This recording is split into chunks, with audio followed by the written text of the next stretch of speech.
నిన్నటికి నిన్న ముఖ్యమంత్రి గారి సొంత ఊరు కొండారెడ్డిపల్లిలో ఇద్దరు మహిళా జర్నలిస్టులు ఏమడిగినారు పోయి వాళ్ళు? ముఖ్యమంత్రిని బూతులు తిట్టినరా? ముఖ్యమంత్రి లాగులో తొండలిసి పెడతామని చెప్పినరా? ముఖ్యమంత్రిని చెట్టు కట్టేసి కొడతామన్నారా?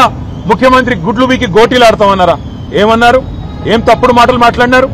వాళ్ళు పోయి కేవలం ముఖ్యమంత్రి సొంత ఊళ్ళో రుణమాఫీ అయిందా లేదా అని రైతులను అడుగుతుంటే అక్కడ కాంగ్రెస్ చిల్లరగాళ్లు, కాంగ్రెస్ కిరాయి గూండాలు ఇద్దరు మహిళా జర్నలిస్టుల మీద దాడి చేయడమే కాకుండా వారిని కొండారెడ్డిపల్లె నుండి అచ్చంపేట నియోజకవర్గం నుండి కల్వకుర్తి నియోజకవర్గం వెల్దండ పోలీస్ స్టేషన్ దాకా వాళ్లను కార్లేసుకొని సినిమాల్లో చూపెట్టినట్టు వాళ్ళను వెంబడించి బెదిరించి వాళ్ళ మీద పడి రక్కినంత పనిచేసి నికృష్టంగా ఈ ముఖ్యమంత్రి నికృష్ట మనస్తత్వానికి ఒక నిదర్శనంగా కాంగ్రెస్ నాయకులు కాంగ్రెస్ కార్యకర్తల తీరు ఉందని చెప్పక తప్పడం లేదు.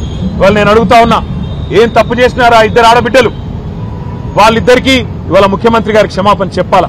నీ సొంత ఊర్లో నీ సొంత ఇంటి ముందు ఇద్దరు తెలంగాణ ఆడబిడ్డల్ని, విజయారెడ్డిని, ఆవుల సరితా యాదవ్ ని ఇద్దరిని అవమానించింది నీ పార్టీ. ఎందుకు అవమానించింది? ఒకే ఒక కారణం, నీ బండారం బయట పెడుతున్నందుకు, నీ రుణమాఫీ జరగలేదు అనే వాస్తవాన్ని ప్రజల్లోకి తీసుకుపోతున్నందుకు ఇవాళ వాళ్ళ మీద ఈ రకంగా దాడి చేయడమే కాకుండా మళ్ళీ నిన్నటి నుంచి నికృష్టమైన రోత పుట్టించే వార్తలతో సోషల్ మీడియాలో కూడా నికృష్టమైన మాటలు మాట్లాడుతూ ఉన్నారు కాంగ్రెస్ నాయకులు.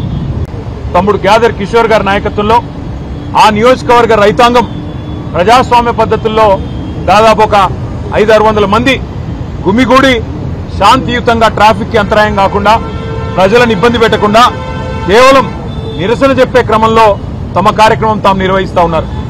50 మంది కిరాయి మూకలు, కాంగ్రెస్ గూండాలు తాగిన మత్తులో అక్కడ స్థానిక పోలీస్ యంత్రాంగంతో కుమ్మక్కై ఆ నిరసన శిబిరం మీద దాడి చేసి ఆకస్మికంగా సుతిల్ బాంబులేసి గుడ్లు చెప్పులు రాళ్లు కొట్టి హింసాయుత వాతావరణాన్ని కల్పించే ప్రయత్నం చేసినారు.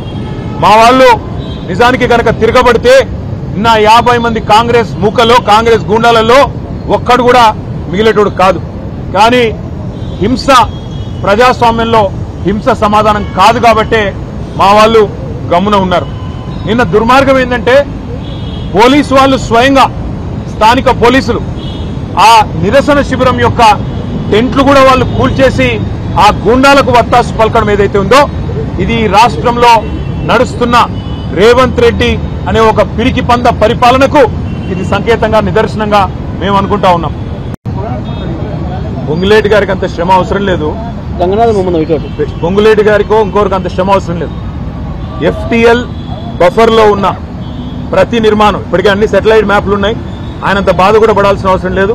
ఎలా చెరువులు పూడ్చి కట్టారో అవన్నీ కూడా సెటిలైట్ ఇమేజెస్ ఉన్నాయి, చూసుకోండి.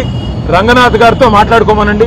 ఎక్కడెక్కడ FTL లో బఫర్ లో ఉన్నాయో వాటిని కొట్టడం ప్రారంభించండి.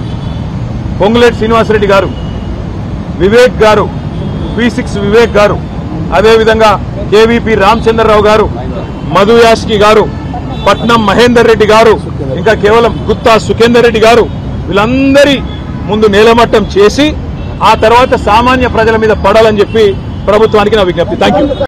నేను ముఖ్యమంత్రిని అడుగుతా ఉన్నా, దమ్ముంటే నీ భాషలో చెప్పాలంటే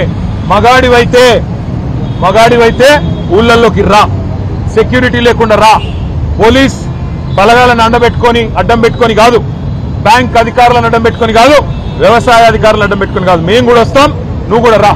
ఏ ఊరికి పోతావో పోదాం. ఎక్కడ కూడా చారాన రుణమాఫీ కాలే, ఎక్కడ కూడా రుణమాఫీ అనేది పూర్తి కాలే. రైతులు ఇవాళ బగబగ మండుతా ఉన్నారు.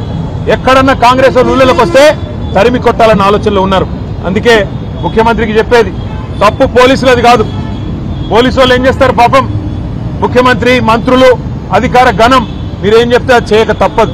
పోలీసు తప్పు కాదు, తప్పు ముఖ్యమంత్రిది, పరిపాలించే సత్తాలని సన్నాసు రేవంత్ రెడ్డిది అనే మాట నేను విజ్ఞప్తి చేస్తా ఉన్నా.